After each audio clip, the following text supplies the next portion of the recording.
सदगुरु प्यारी सात संगत जी, आप सभी को प्रेम भरी राधा स्वामी जी। सात संगत जी, आज जो हम आपको सुनाने जा रहे हैं वहाँ क्वेश्चन आंसर में से लिए गए हैं जी। देखिए, एक बार हुजूर महाराज जी से किसी ने प्रश्न किया कि अगर हम भजन सिमरन में पूरा वक्त देते हैं लेकिन उसके बाद भी अंतर्मन में हमें संत सदगुरु के दर्शन नहीं होते और ना ही हमें शब्द धुन सुनाई देती है, तो क्या बाबा जी हमें इस दुनिया में वापस आना पड़ेगा? क्या हम निज वतन नहीं पहुंच सकते? देखिए, इस पर बाबा जी ने क्या जवाब दिया, तो वीडियो में अंत तक जरूर बने रहिएगा। और अगर वीडियो पसंद आए तो लाइक कीजिएगा, शेयर कीजिएगा और चैनल को सब्सक्राइब करके बेल आइकन को प्रेस कर लीजिएगा। तो चलिए हम चलते अपने वीडियो की ओर।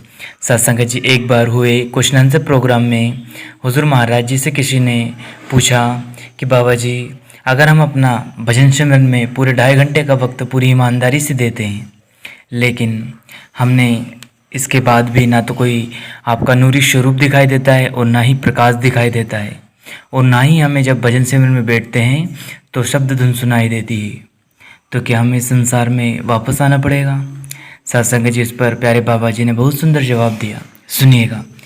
बाबा जी कहते हैं, देखिए, जब कोई सत्संगी व्यक्ति संत मत के जो नियम होते हैं उन पर पूरी ईमानदारी से चलता है, वो भजन सिमरन में पूरे 2.5 घंटे का वक्त देता है, तो दुनिया की कोई ताकत नहीं जो उसे इस संसार में वापस खींच सके। अगर वहाँ अपने ध्यान को एकाग्र करने में कामयाब नहीं हो पाता है और अपने अंतर्मन में पूरी तरक्की नहीं कर पाता है तो कोई बात नहीं, उसे कोई नीचे नहीं खींच सकता। बस कोशिश यह है कि उसने अपनी तरफ से भजन सिमरन में पूरा वक्त दिया है, यानी पूरे 2.5 घंटे। अगर वहाँ सच्चे दिल से भजन सिमरन करता है, वह संत मन के नियमों पर पूरी तरह से कायम रहता है, तो उसकी रहनी निर्मल होती है, कोई चीज़ उसे इस दुनिया में वापस नहीं ला सकती। देखिए प्यारे बाबा जी स्पष्ट शब्दों में यहाँ समझाना चाहते हैं कि हमारा मन लगे या ना लगे, लेकिन हमें 24 घंटों में से पूरे 2.5 घंटे का वक्त निकाल कर भजन सिमरन में जरूर देना है जी। ध्यान रहे, जब हमें नामदान मिले थे उस समय पूरा फोकस पूरे 2.5 घंटे पर था। क्यों? क्योंकि इन 2.5 घंटों में कुछ तो वजह होगी जो संत सदगुरु हमेशा सत्संगों में फरमाया करते हैं, हमें बताया करते हैं। और आप कहीं भी चले जाओ, ध्यान के लिए पूरे 2.5 घंटे का ही वक्त बताया जाता है, मतलब कि कुछ ना कुछ इसमें ज़रूर बात है। और आप जी और हम जी धीरे धीरे अगर भजन सिमरन में अपने वक्त को बढ़ाएंगे तो जिस दिन हम 2.5 घंटा पूरा देना शुरू कर देंगे उस दिन से हमारे जो नियम व बशर्तें हैं यह सभी हमारे ऊपर लागू हो जाएंगे। और फिर वहाँ दाता दयाल तो बहुत ही दाता होता है, दयाल होता है, वह हम पर जरूर बख्शिश करेगा। वहाँ संत सदगुरु कभी भी हमारी मेहनत नहीं रखेगा। इसलिए अगर हमें संसार के आवागमन से मुक्त होना है और संत सदगुरु के साथ अंत में जाना है तो हमें हमारे जो भजन सिमरन है उसमें पूरे 2.5 घंटे का वक्त देना शुरू कर देना है। जैसे जैसे हम सिमरन में वक्त बढ़ाते जाएंगे हमें संत सदगुरु के नूरी स्वरूप और प्रकाश के दर्शन होते चले जाएंगे। और उसके बाद जो हम भजन सिमरन में समय बढ़ाते जाएंगे हमें वह कुल मालिक के घर से आ रहे अनंत नाद सुनाई देने लग जाएगी जी। बस कहीं कमी है तो हमें ही वक्त देना है, कोई और वक्त नहीं देगा। और देखिए संत सदगुरु की रहनी जो उन्होंने अपने नियम बताए वह कितने सरल व आसान है, एक छोटा बच्चा भी उसे आसानी से कर सकता है। सिर्फ हमें चुप होकर 2.5 घंटे ही तो बैठना है, कोई भारी काम नहीं करना, ना ही कोई बोझ उठाना है, लेकिन हमसे यह भी नहीं होता जा रहा है।